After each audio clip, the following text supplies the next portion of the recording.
A'udzubillahi minasyaitonirrajim. Bismillahirrahmanirrahim. Rabbi shrah li sadri wa yassir li amri wahlul 'uqdatam min lisani yafqahu qawli. Okey, hari anak-anak sekalian, mari kita belajar menjawab soalan 9 kertas bahasa Melayu kertas 2 bahagian C ya. Tengok, mari kita sama-sama buat. Okey. Bahagian C rumusan 30 markah ya. 30 markah, baca dan teliti setiap bahan yang diberikan. Kemudian buat satu rumusan yang panjangnya tidak melebihi 120 patah perkataan. Anda digalakkan supaya menggunakan ayat anda sendiri tanpa mengubah maksud bahan asal. Ya. Okey, mari kita baca dia. Bersempena dengan bulan menyambut Hari Guru, Hari Ibu dan Hari Bapa, ucapkanlah selamat dan terima kasih kepada ketiga-tiga individu yang penting dan banyak berjasa dalam hidup anda ini. Kepada ibu bapa atau guru-guru, andalah penyebab sama ada menaikkan atau membunuh imej dan semangat seseorang individu remaja. Mengapakah anda sebagai ibu bapa atau guru sibuk memfokuskan kegagalan anak-anak? Sibuk memfokuskan kegagalan anak-anak atau pelajar dalam peperiksaan. Mengapa anda tidak fokus kepada kelebihan seperti fokus pada kelebihan? Ya? Seperti kebaikan pribadinya, dia anak yang rajin, anak yang baik, kejiranannya dan kejujurannya. Fokus pada ini ya. Dalam pergaulan sama ada dengan keluarga atau sahabat. Fokus kepada 3 perkara, iaitu fokus pada kebaikan pribadi, kerajinan dan kejujuran. 3 perkara tu ya. 3 perkara yang kita fokus. Jangan fokus pada periksa saja. Kepada ibu bapa, walaupun keputusan peperiksaan anak anda tidak cemerlang, jangan melabelkan anda. Jangan melabelkan anak anda tidak ada masa hadapan. Sebenarnya ibu bapa merupakan insan yang dapat melahirkan anak-anak yang cemerlang agar redha dan syukur dengan segala yang Tuhan berikan. Terimalah hakikat kegagalan dan kejayaan itu sebagai rezeki ketentuan yang maha berkuasa. Selain itu, usah membandingkan kejayaan anak-anak lain yang lebih cemerlang. Hal ini berlaku kerana itulah hasil daripada usaha dan kemampuan anak-anak yang kemungkinan mempunyai kebolehan yang lain yang boleh dibina untuk anak-anak melakar peta kehidupan yang baru yang bersesuaian dengan kemampuan mereka. Sehubungan dengan itu, bantu dan pandulah mereka untuk membina masa hadapan yang lebih positif.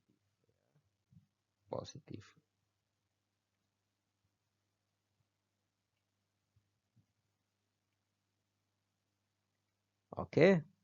Sebagai seorang anak yang ingin melakar peta kehidupan yang cemerlang, perlulah apa? Tengok pada next slide ya. Sebagai seorang anak yang ingin melakar peta kehidupan yang cemerlang, perlulah mempunyai kriteria yang ampuh. Kriteria. Apa kriteria?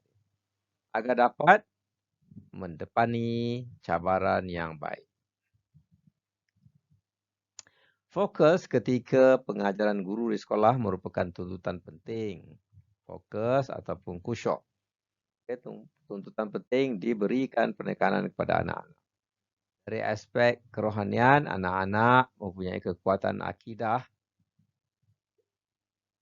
dan tahu menjaga diri sebaiknya. Ya. Fokus pada satu-satu. Buat kerja masa belajar-belajar, masa main-main. Masa solat-solat. Hanya dengan kekuatan akidah berupaya menjaga akhlak. Akidah dan akhlak. Ya. Kekuatan akidah. Percaya pada Tuhan. Ya. Dapat menjaga akhlak dan ibadah sehingga hujung perjalanan mereka. Ya. Jadi istiqomah ya. Seorang anak yang cemerlang juga berupaya meningkatkan silaturahim sesama manusia ya. Pergi sekolah tu janji dia jadi manusia saja. Bukan dia pandai ya, jadi manusia. Dia pergi sekolah, dia tak bergaduh, dia boleh bergaul dengan semua orang, kawan-kawan dia, okey dah. Tak payah nak skor A ya. Kalau skor A tetapi anda pandai menipu, pandai bohong, pandai manipulasi, pandai menegakkan penafasah, itu tak bagus ya. Jadilah manusia yang jujur, yang boleh bergaul dengan manusia ya, yang tidak bergaduh di sekolah. Sosial. Untuk menjamin kecemerlangan yang utuh, anak-anak perlu tidur dan rehat yang secukupnya untuk menjamin kesihatan. Apalah gunanya mengulang kaji pelajaran hingga dini hari ataupun hingga tengah malam.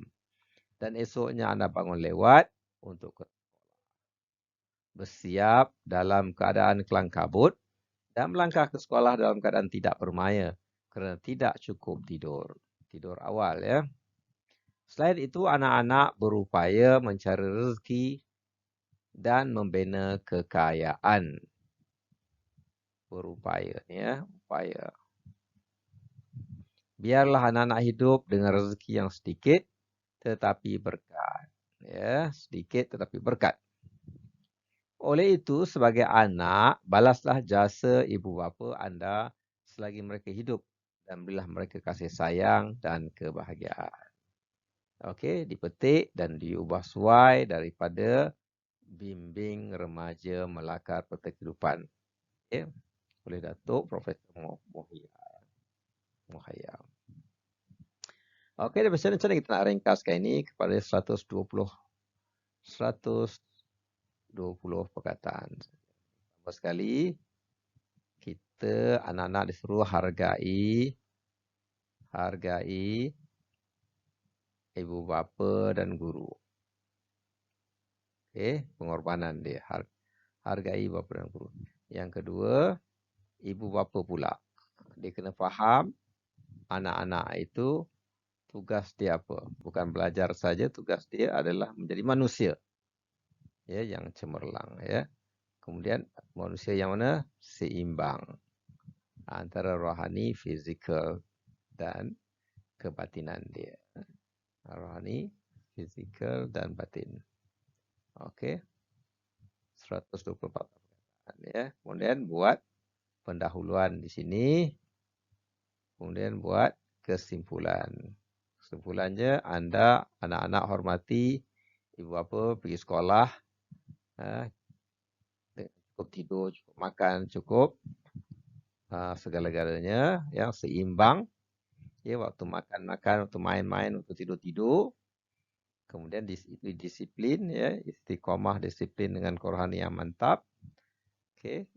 Lepas tu boleh berdikari dan cari pendapatan sendiri, rezeki sendiri. Rezeki itu biar berkat ya. So, pendahuluan pada isi pertama, isi kedua dan isi ketiga. Terus buat kesimpulan. Macam tu je. Okey, pendahuluan kena ada. Okey. Isi pertama cerita pasal hormati ibu bapa. Isi kedua cerita pasal anak hormati anak, apa anak perlu buat, ibu bapa kena hormati anak ya. Isi ketiga adalah dia berdikari. Dia boleh mencari rezeki dia sendiri ya. Baru buat kesimpulan macam tu. Okey. Kita tengok pula pantun nasihat ini. Kanak-kanak bermain di taman, bersorak-sorai kelihatan riang. Anak dibesar penuh kemesraan agar menjadi insan yang cemerlang. Okey. Dibesar dengan penuh kemesraan, gelak ketawa bersama-sama. Kemudian akan menjadi insan yang cemerlang, ya, tidak hati tidak korup, tidak sakit. Sebab dibesarkan dengan penuh kemesraan. Ya, bukan asyik marah saja anak-anak tu ya. Atau bandingkan dengan kawan dia, bandingkan abang dia. Tidak. Pergi berehat di Tasik Lantun, terlihat sekawan anak rusa. Didiklah anak sompan dan santun. Perkataan ya. Berbudi bahasa sopan santun, hormat orang lain ya. Kalau nak lalu minta izin, nak keluar minta izin ya. Ada etika dia, akhlak yang baik. Menjadi lambang suatu bangsa ya. Bila hormati orang tua, didengar cakap orang tua sebab orang tua dulu makan garam, banyak pengalaman. Walaupun dia slow tapi dia banyak pengalaman, ilmu dia tinggi. Jadi menjadi lambang bangsa itu akan cemerlang maju. Kalau hendak melentur buluh, jangan dipilih yang sudah tua. Tangani anak bersungguh-sungguh, tangani anak, jangan give up. Kalau anak tu ada masalah, jangan give up. Bersungguh-sungguh atasi masalah dia. Sama-sama buat. Walk the talk. Ya. Kalau bapak tu solat, anak tu solat. Ya. Kalau bapak suruh solat, anak dia tak solat, nanti anak tu ikut. Tak solat juga. Agar anak beroleh kejayaan. Okay. So, pantun yang pertama berkaitan dengan anak cemerlang. Pantun kedua, sopan santun ni menjadi bangsa, lambang bangsa. Pantun ketiga berkaitan dengan menangani usaha didik dengan sungguh-sungguh. Cikgu usaha didik anak murid dengan sungguh-sungguh. Ibu bapa didik anak dengan sungguh-sungguh supaya mereka beroleh kejayaan. Ini yang kita nak masukkan dalam kita punya karangan. Ya. Ringkasnya di sini, fakta dia adalah ini adalah peranan ibu bapa ya. Yang ini peranan ibu bapa. Ini peranan ibu bapa ya. So dalam sini adalah cerita berkaitan dengan fakta peranan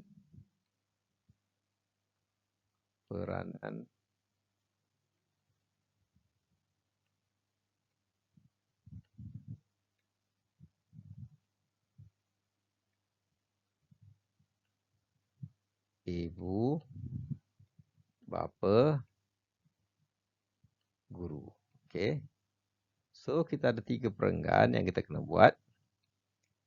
Satu peranan murid. Okey, peranan murid hormat, peranan murid hormat ibu bapa. Yang kedua, peranan ibu bapa. Okey, masuk pantun ni peranan ibu bapa ni. Yang kedua ya. Peranan murid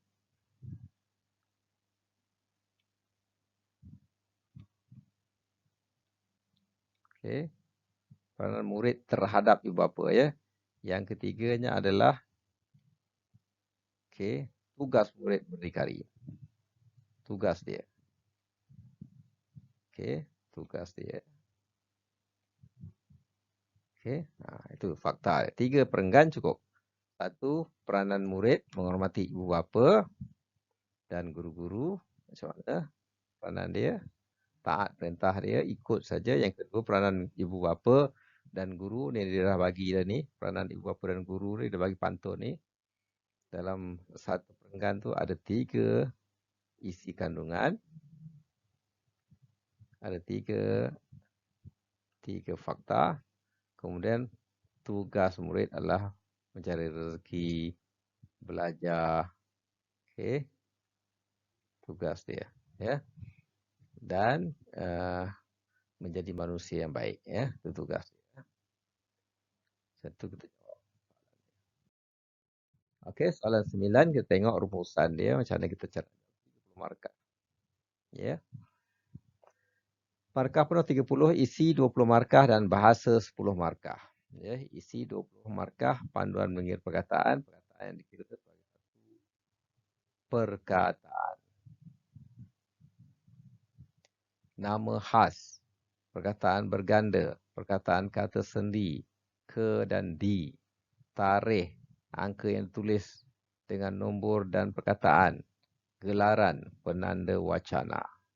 Dikira sebagai kita nak kira perkataan tu ya. Di dan ke ni juga dikira sebagai satu perkataan. Kita faham ya.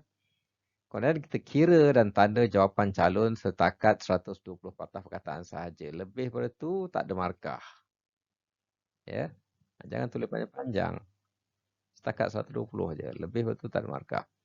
Periksa jawapan calon setakat 120 markah saja. Yang selebihnya tidak payah periksa. Berikan 2 markah bagi setiap isi. Okey, bagi setiap isi yang tepat dan lengkap sahaja.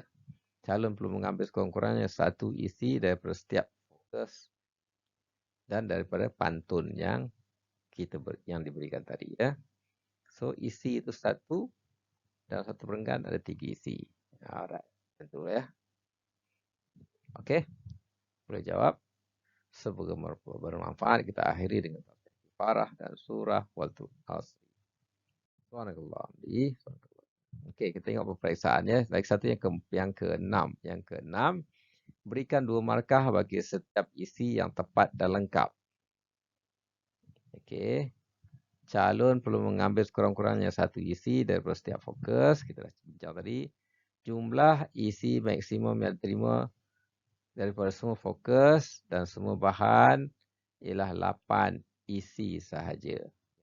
Ya. Maknanya 3 perenggan tadi. 1, 2, 3 perenggan. Ya. Yang ni 3 isi. Ni 3 isi. Yang ni 2 isi. Okey. Macam tu buat.